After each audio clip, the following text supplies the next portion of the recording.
Have you ever felt a new energy enter your life? A deep feeling as if something or someone important was about to manifest? Perhaps it's not just a hunch. In Islam, nothing is left to chance. What if what you're feeling is actually a sign of the destiny Allah has already laid out for you? In Islamic tradition, the idea of a soulmate, or zawj, zawja, is much more than a romantic concept. It's a spiritual reality deeply rooted in creation. The Quran says, "And among his signs is that he created for you from among yourselves mates, that you may find rest in them. And he placed between you affection and mercy." Surah Ar-Rum 30:21. Marriage is therefore not just a social union. It is a connection of souls, a balance willed by Allah between tranquility, love, and rahmah, mercy.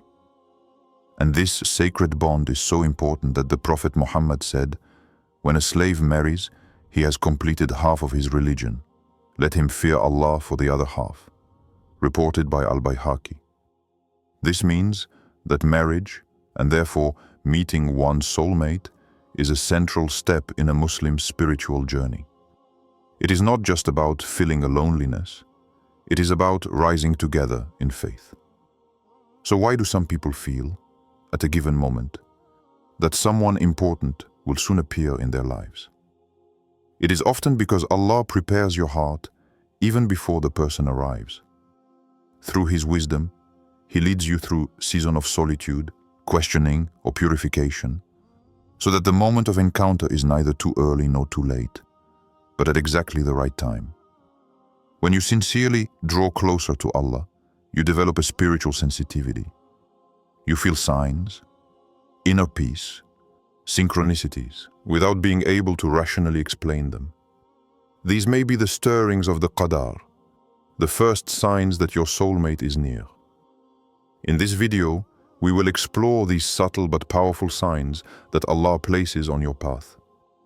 For perhaps, the love you have long waited is already walking towards you. 1. General signs that your soulmate is approaching. The approach of your soulmate isn't always loud. It doesn't necessarily manifest itself through dramatic declarations or obvious events. In Islam, the signs of Allah are often subtle, internal, discreet, yet powerful.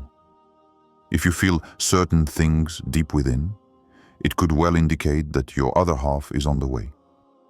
Here are some spiritual signs that many believers experience before a decisive encounter, one that Allah has already written in their destiny. 1. A feeling of inner peace for no apparent reason. For a long time, your heart could be troubled. You could feel an emptiness, a constant worry about your romantic future. You sometimes went through nights of anxiety, doubt, and questioning. But suddenly, without a rational explanation, a new peace settles in. This calm, this feeling that all will be well, even if you are still alone, can be a sign of deep acceptance of Allah's decree, qadar.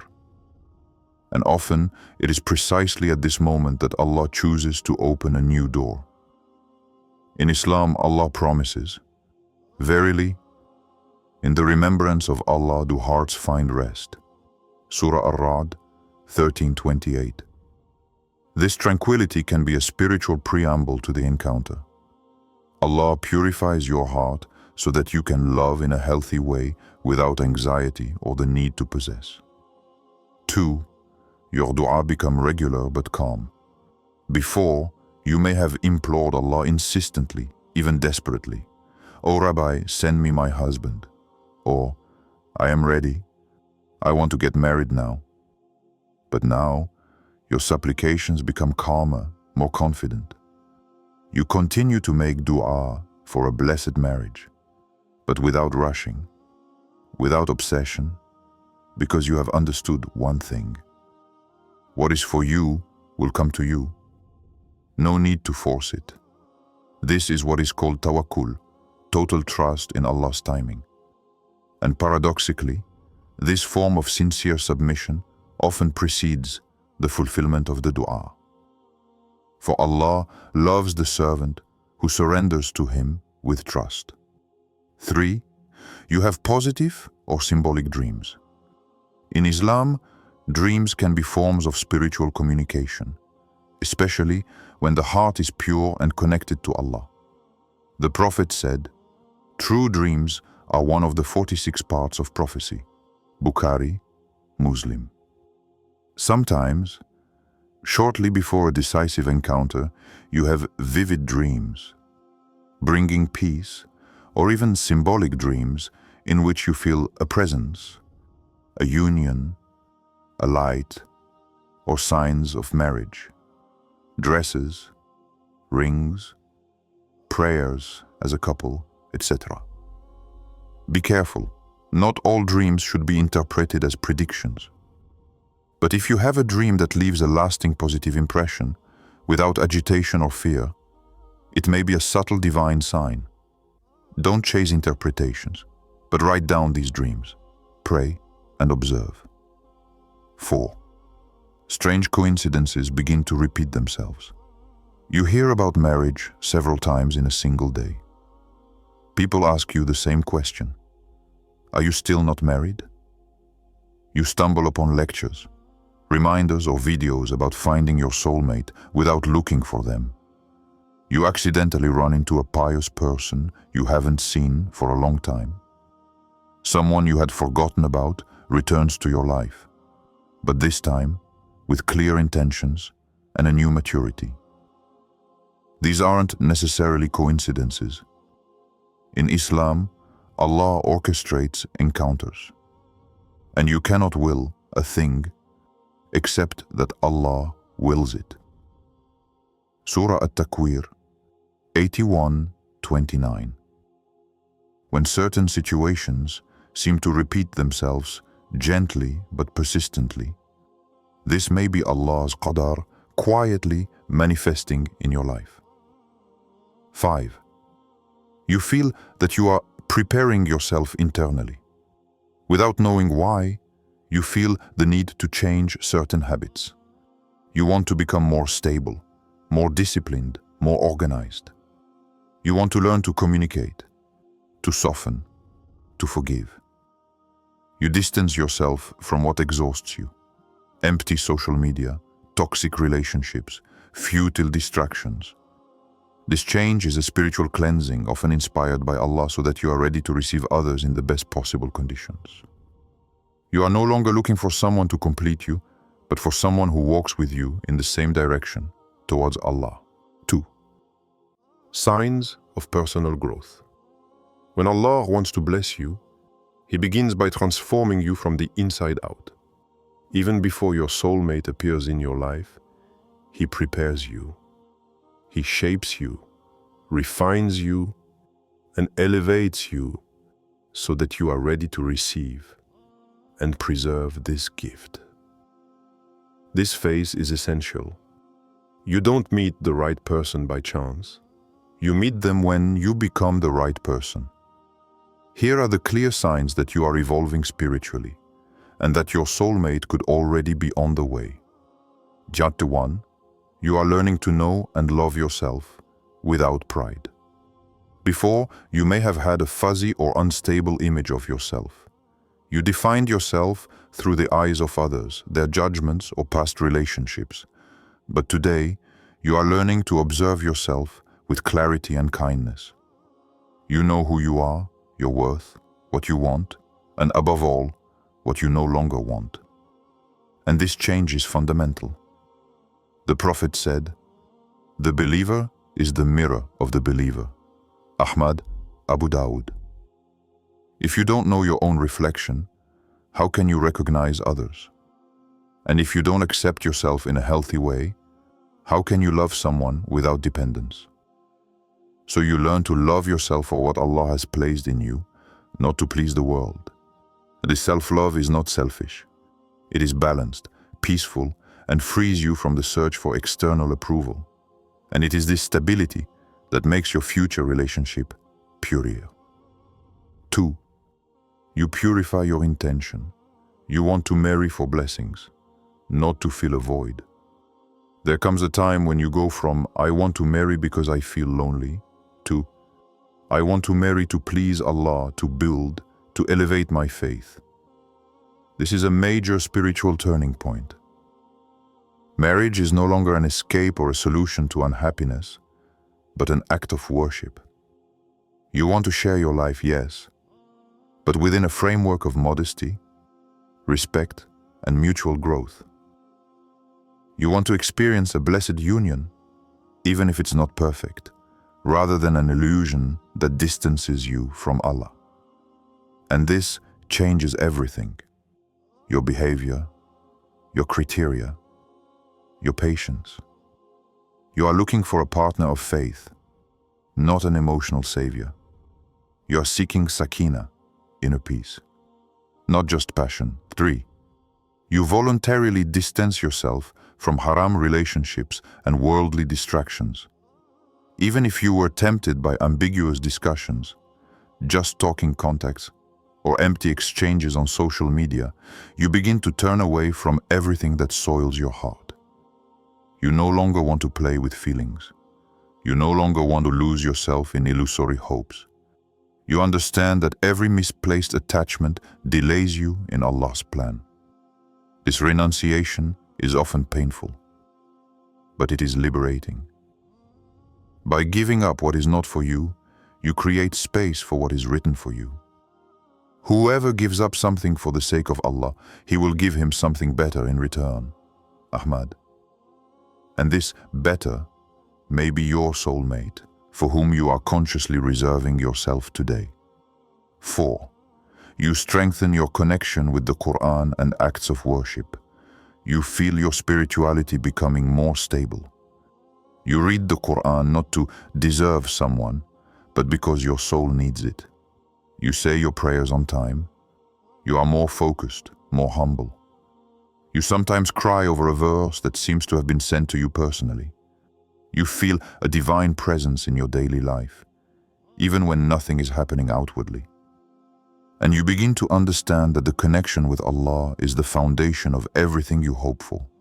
Your practice becomes more sincere. You don't pray to obtain, but to draw closer. You don't make dhikr automatically, but because your heart thirsts for it. You don't cover yourself out of fear, but out of inner modesty. And this is exactly what Islamic marriage requires. Two hearts centered on Allah, not on each other. 5. You restore the value of modesty, silence, and intimacy. You no longer feel the need to expose yourself. You no longer have the desire to prove anything. You choose discretion, restraint, and inner elegance. You protect your words, your body, your energy. And this isn't a regression, it's a maturity.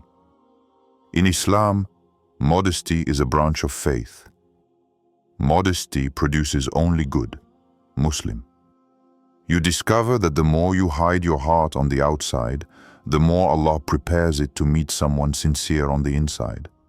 You thus move from a seduction to selection, from the need for attention to the need for meaning. 3. External signs in your life. There are times in life when the environment around you begins to subtly change, as if the universe, or more precisely, Allah's qadar, begins to guide you towards a particular person. These are not coincidences. In Islam, we never speak of luck or coincidences in the absolute sense. Everything is written. And sometimes, Allah sends you clear signs through external events. Here are some notable signs that may appear in your daily reality when your soulmate is about to enter your life or is already approaching it. Shatim. Good people start to notice you or want to introduce you to someone. You notice that more and more people around you are starting to take an interest in your marital status, but not in an intrusive way.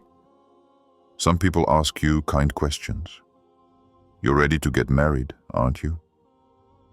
Would you be willing to be introduced to someone pious? These aren't pressures, but gentle, almost unexpected overtures. And sometimes, there are even people you hadn't expected, who come with sincere intentions. An entourage you haven't seen in a long time, a colleague, an imam, a trusted friend. This outward change is often a reflection of your inner change. When Allah sees that you're ready, He moves the people around you to open the right doors for you, and your Lord creates what He wills and chooses. Surah Al-Qasas 28:68. Tup.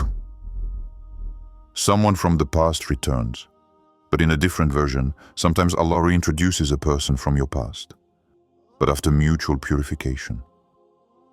Someone you knew, but with whom it wasn't the right time. Perhaps you drifted apart for good reasons. Perhaps the circumstances weren't right, or one of you, or both, simply wasn't ready.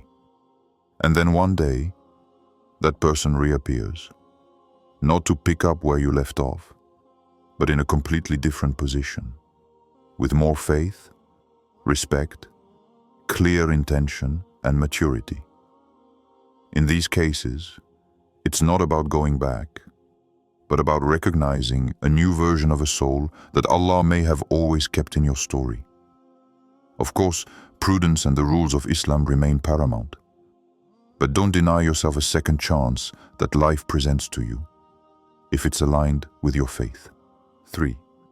You meet someone who seems to be a fit, but you proceed with Islamic caution. There's that strange, almost peaceful moment when you meet someone who seems to be exactly what you've always hoped for. But this time, you don't get carried away. You don't project. You remain clear-headed, respectful, and centered on Allah. You don't fall in love in a rush. You discern. You observe the person in a halal setting, friends, mahram, serious discussion, and you sense something is different. There's no pressure, no manipulation, no vagueness. There's respect, clarity, and intention. And above all, the person pushes you upward, not toward the haram. This is often a sign that this encounter is blessed and well-directed. For Allah says, "Bad women are for bad men, and bad men for bad women.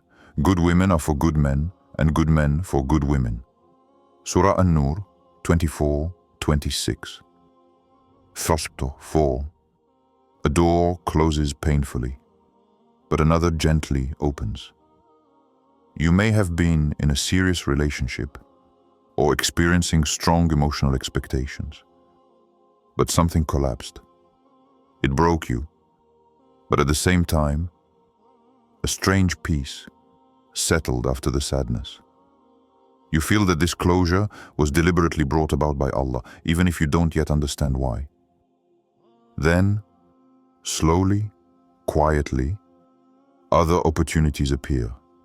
Healthier encounters, serious discussions, people more in line with your values.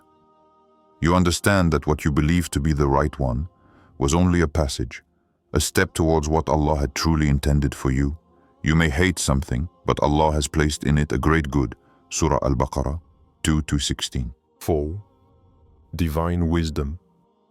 Why Allah's timing is perfect.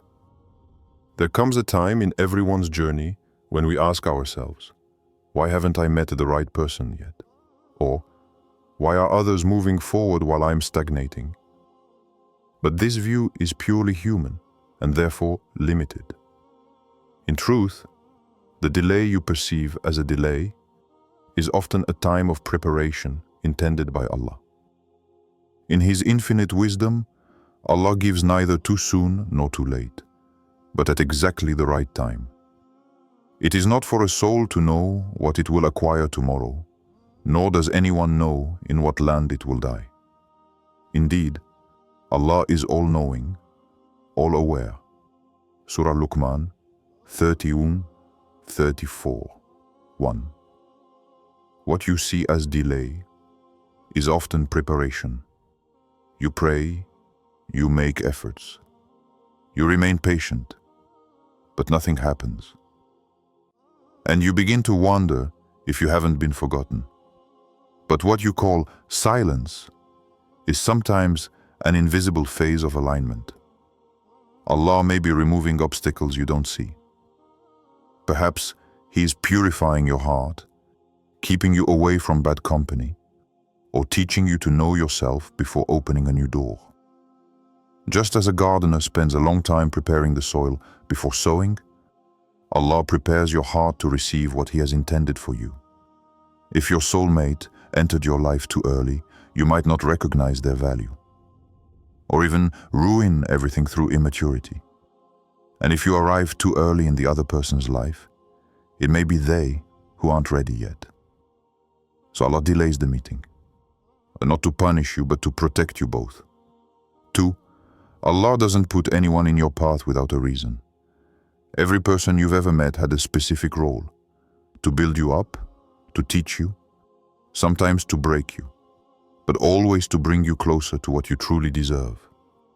Even the incomplete relationships, the failed romances, the connections that fizzled out without explanation, all of this is part of God's plan.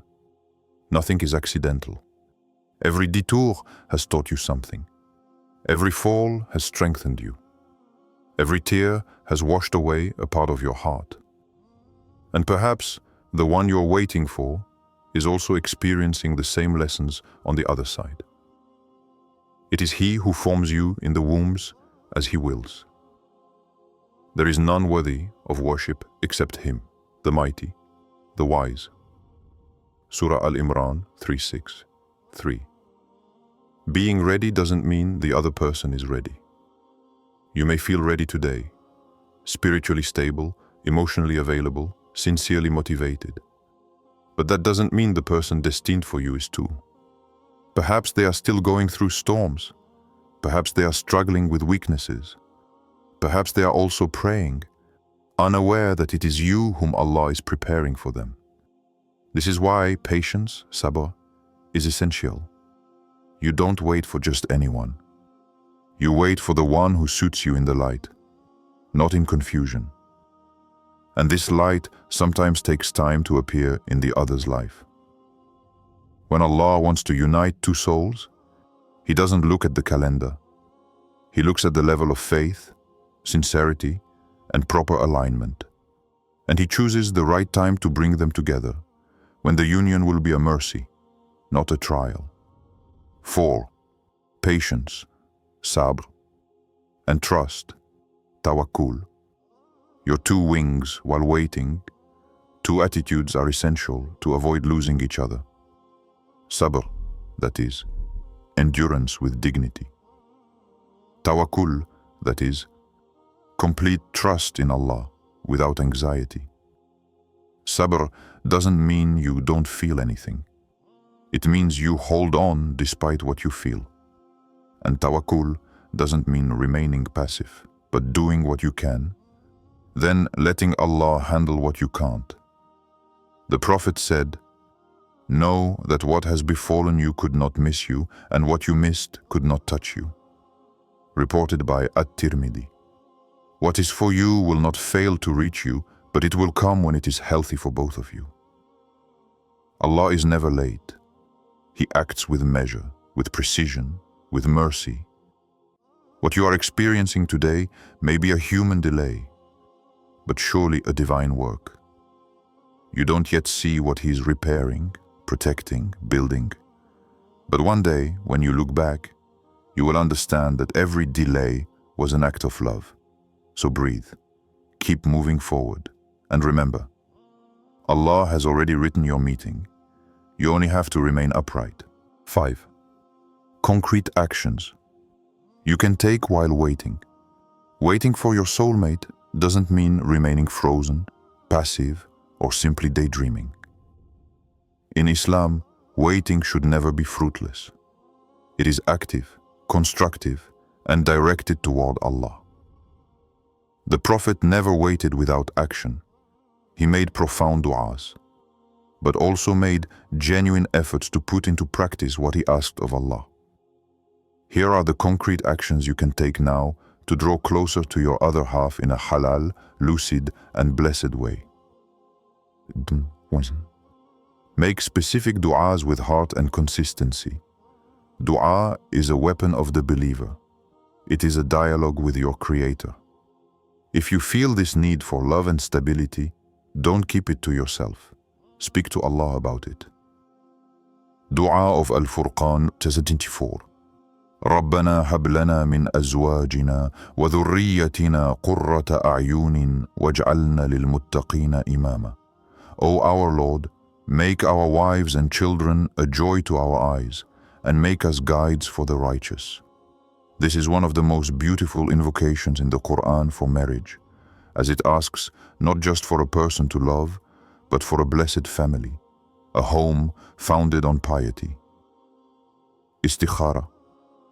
When you encounter a serious opportunity, do not decide alone. Perform the prayer of guidance, Salat al-Istikhara.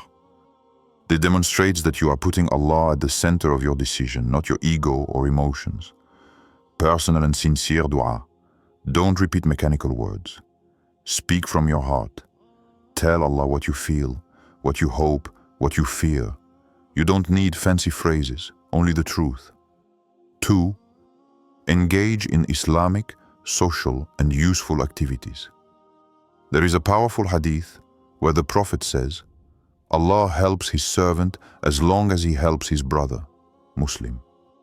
While you wait, be of service to others. Serve in a mosque, an Islamic center, an association, a worthwhile cause. You will develop your character, your sincerity, your patience. And you might meet someone who shares your values. It's not about forcing a meeting, but about creating conducive contexts where sincere hearts come together around the same goal, serving Allah together. 3. Work on your behavior, your adab, your communication. Marriage is not based solely on faith or attraction. It is based on ethics, kind words, and noble behavior. That's why it is essential to work on your adab, Islamic etiquette, how you speak, how you listen, how you react in conflicts. Learn to forgive and ask for forgiveness. Marriage requires humility and dialogue. Learn to express your needs without hurting. Love is not enough if it is not accompanied by healthy communication. The Prophet said, "The best of you is the one who is the best to his family, and I am the best of you to my family." Tirmidhi. Take him as a model. The Prophet was gentle, patient, a good listener, and fair in his words. If you strive to follow his example, you will naturally become a person a pious believer will seek out. 4. Prepare yourself emotionally and financially for marriage. Many people want to get married, but are not prepared to shoulder the responsibilities that come with it. On the emotional level, ask yourself honestly, am I capable of handling stress, routine, and conflict wisely? Am I seeking to love or to be saved? Am I ready to build, to be patient, to listen to the other without pride? You must be able to offer something balanced and not just wait for the other to fill your voids. On the financial level, Islam does not impose wealth, but it encourages stability.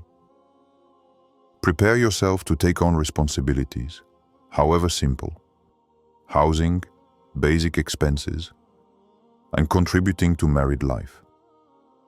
A healthy home often begins with a minimum of organization. Whoever among you has the material means to marry, let him do so. Bukhari, Muslim. 5. Remain dignified and modest in your search. Don't lower your standards of faith or modesty to please. Don't become visible to be seen. Remain upright. Don't betray your heart. For the one to whom Allah has written, you will not see you by your appearance, but by the light your sincerity radiates. And if he or she delays, don't lose hope. Continue to live, to pray, to build. For what you build within yourself today is what you will share with others tomorrow. You may have come this far simply thinking that this video would explain how to know if your soulmate is approaching. But in reality, this waiting speaks of much more than love. It speaks of faith, maturity, a deep connection with Allah, and inner preparation. Let's review one last time the signs that your soulmate may be closer than you think. You feel a new inner peace, as if your heart is finally resting in divine trust. Your du'as become calmer, more sincere, less demanding and more accepting. You have symbolic or luminous dreams that leave you feeling peaceful. Repeated coincidences bring you back to the themes of marriage, family, and pious union. People from the past return, or new doors open without effort or pressure. You feel an inner urge to purify yourself, draw closer to Allah, and live with more modesty. You work on yourself, your behavior, your stability, your relationship with the Quran, your emotional management. You choose to wait, not passively, but actively, with faith and effort. But beyond the signs, we must integrate a fundamental spiritual truth. Your soulmate is not a given. It is a gift. Allah owes us nothing. What we receive through His generosity, not through our merits. And this gift is not always given immediately. It is sometimes delayed for our own good, adjusted to our evolution, or even replaced by something better. You may hate something, but Allah has provided you with good in it. Surah Al-Baqarah 2:216.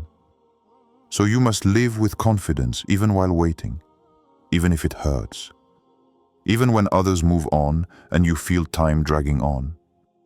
What you are experiencing is not a punishment. It is training. Allah may be forging your heart so that, when the day comes, you will be able to welcome your other half not with fear or emptiness, but with balance, faith, and love for him above all. True marriage is not a simple signature. It is a sacred contract, a life project together under the gaze of Allah. And this requires more than a crush. It requires maturity, patience, and guidance. And Allah forgets no one. The one He has reserved for you already exists. Perhaps he or she is looking for you. Perhaps he or she is praying for you. Perhaps he or she is even drawing closer to Allah, just to become worthy of you. Final invocation. O Allah, you who unite hearts and purify intentions, send down upon us tranquility and the certainty that your decree is perfect. Protect us from hasty ties, illusory loves, and toxic attachments. Prepare our hearts to welcome the one you have destined for us, and make our union a path to you, a refuge in faith, a place of mercy, and a light for this life and the hereafter. Amin. Be steadfast, remain patient, work on your heart, for what is written for you will eventually find you, even if it seems to take time. And that day, you will understand that every prayer, every tear, every silence was not wasted, but was building the most beautiful of encounters in Allah's time.